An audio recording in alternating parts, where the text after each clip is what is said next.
Hi. Okay, exercise 7C3, question 7. And I've got it here in the textbook. This is in the section where you're looking at expected values.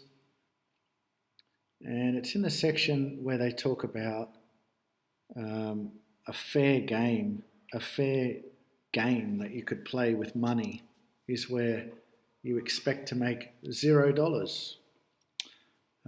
But we'll have to talk about that a bit more at another date. And I just want to do the question. We're looking at a scenario where you roll 2 dice, that's important, and you're looking at the sums, okay? But when you think about the probability, you need to be a bit careful. I think if you set that up properly, the rest of the question will flow out nicely. And the way I'm going to do this is to set up a two-way table, right? So that we can think about the probabilities properly, right? So it's like we've got dice number 1, right? You roll that. You could get a 1, a 2, a 3, a 4, a 5, or a 6. Yep. And with dice number 2, same thing. 1, 2, 3, 4, 5, 6. Okay. And you probably realise that the sums are going to range from between 2 and 12. Okay. Well, hopefully it's going to let me write. But there's not the same probabilities that you're going to get a 2, a 3, a 4, etc. up to 12. Okay, there's only one way that you can get a 2. It's if you roll a 1 on both. And we're out of 36 different possibilities here, now 6 by 6. Let me fill this out. Things should be getting a bit clearer once this is done. This one will start at 3, 6, 7, 8. This one will start at 4. All right, just bear with me. 5, 6, 7, 8, 9, 10 for that row. 6. Hopefully it's clear what I'm doing. In green, I'm doing the sums, right? So if I was to add a 1 and a 1, I would get a sum of 2, right, from dice 1 and dice 2 added up. Okay, there's only one way that you could get a 12 out of 36 possible results. And the most common will be 7 if you look across that diagonal. So what I've done here in green is the sums of the dice, and this thing is what I would call a two-way table, just to help me see the probabilities clearly. If I was to then summarize these results, well, my values could be 2 through to 12, and I could have the probabilities. So we're saying the probability that the variable equals whatever its value is, and we could set up a table. Now I'm not going to write out the probabilities for each possible value because the question does something slightly different. Let's just have a look. So in the question here it says a sum which is less than 4. Oh, they've got them written here. So we've got our first little category or values is if you get less than or equal to 3 or less than 4. So that let's write that one in. And then we've got 4 to 6, 7 to 9, and then greater than or equal to 10. All right, so these values are actually, I'd be looking at the numbers 2 and 3. I want x to be smaller than or equal to 3, my first column. Then I've got a range from 4 through to 7 inclusive. Then we had from 7 to 9. Hopefully this is going to fit on the page. And then we had greater than 10. Greater than or equal to 10. So to get smaller than or equal to 3 or less than 4, there's only 3 ways to do that. And it's there, there, and there. So the probability is 3 out of 36, right? To get between a 4 and a 7, well, there's 3 4s there, plus the 5s, plus the 6s. Oh, I've written this wrong, sorry. Oh, that's too big. That's going to be too big. I need a little eraser. That should be a 6. Okay, that's better. So we've got 1, 2, 3, 7, and then all the 6s is 12. So there's 12 out of 36. Probably easier just to write a third for that one. Between 7 and 9, well, there's 6 7s, there's 5 8s, and there's 4 9s. So what's that? 15. 15 out of 36. I could maybe divide these both by 3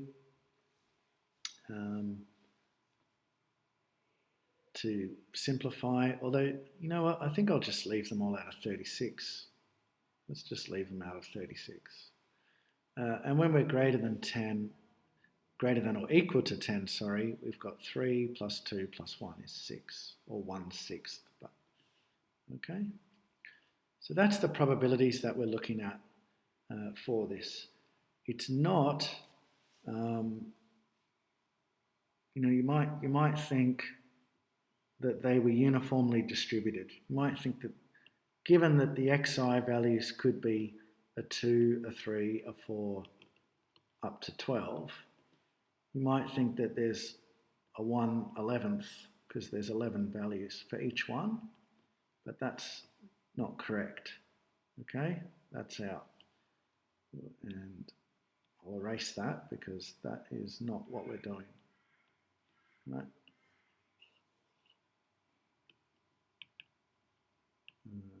Okay. All right, back to the question. So they start bringing dollars into this game. They say, all right, if you get less than 4 or between 7 and 9, you'll get A divided by $3. Right, I'm going to put that onto the table. So this is like my dollars or my winnings, potential winnings. Life is all about the winnings. So here we had A on $3. Right, we're in Australia, so we only put one line through the dollar symbol. Now, what was the other one? Between 7 and 9, I think, was also A on 3. And we'll go back to the question for the other two.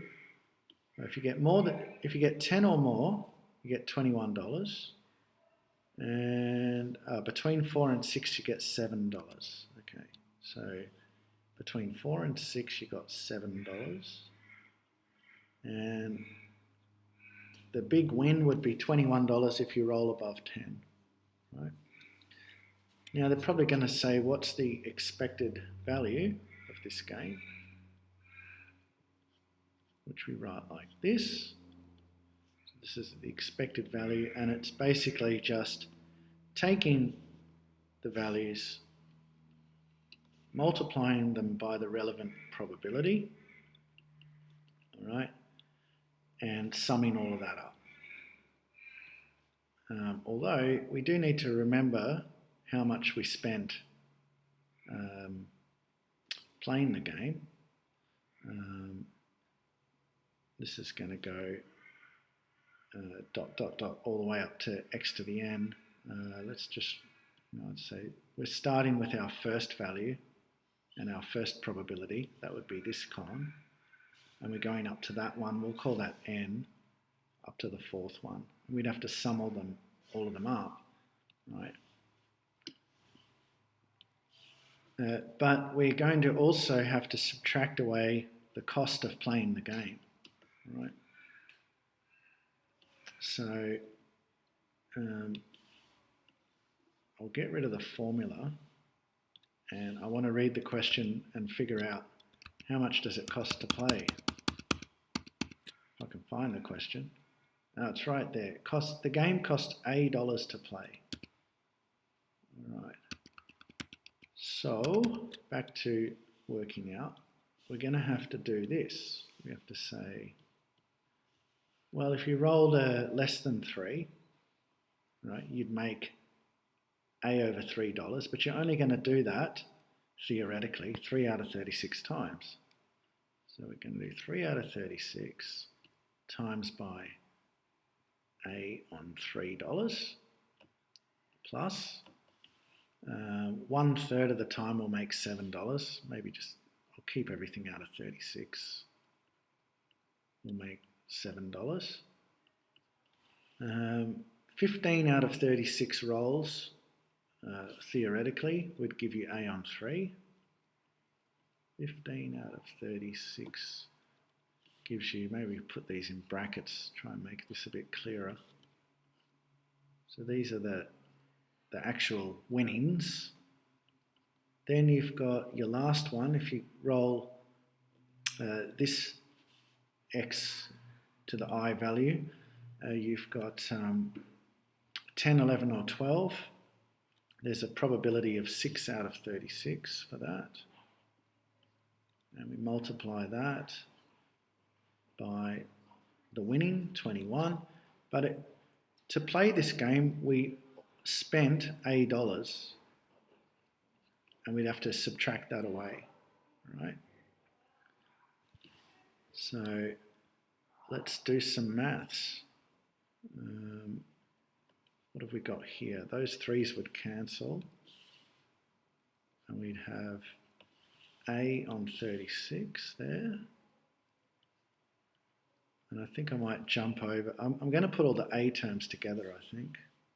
What have we got here? Make that a 5. So we've got 5A on 36, and we've got a minus A as well.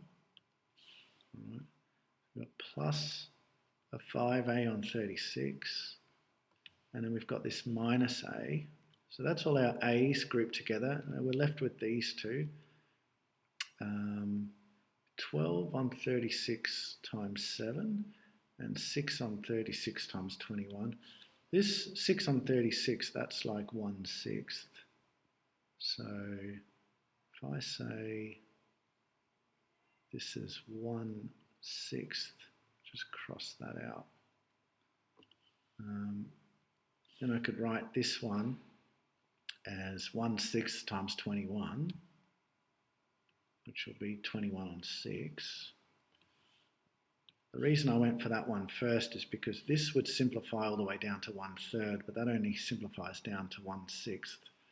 And I'm thinking about a potential common factor. So this, if I keep this common denominator, so if I keep these as sixths and those as sixths, they'll be easier to add up in a minute.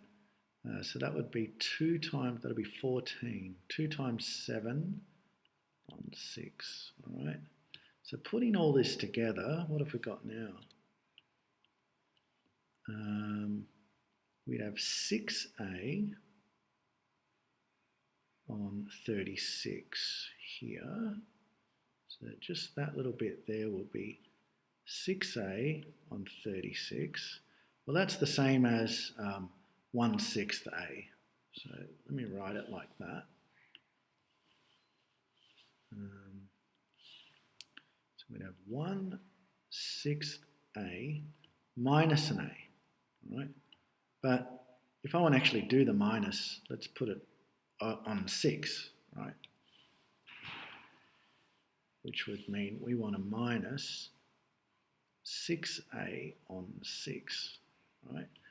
And over here we've already got a common denominator of 6. So we just have to do 14 plus 21 is 35 on 6. And then we can tidy this up a bit. This here is going to be 1 minus 6 is minus 5a on 6. Equals minus 5a on 6. This is plus 35 on 6. So I think the book takes a factor of 6 out. 1/6 out. All right. Because they're both divided by 6, these two numbers, or the denominator is 6, they take that 1/6, right, out of the expression, and they'd say you'd be left with a 35 minus 5a.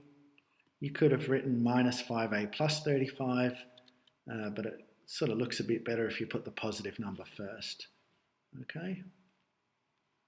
Because you end up with the same thing. So, oh, yeah, that's right. This is our expression here. Okay, I think the rest of the question you can probably get through yourself, but let's have a look. Can I still read it? I've written all over the question. I might just delete everything for a minute.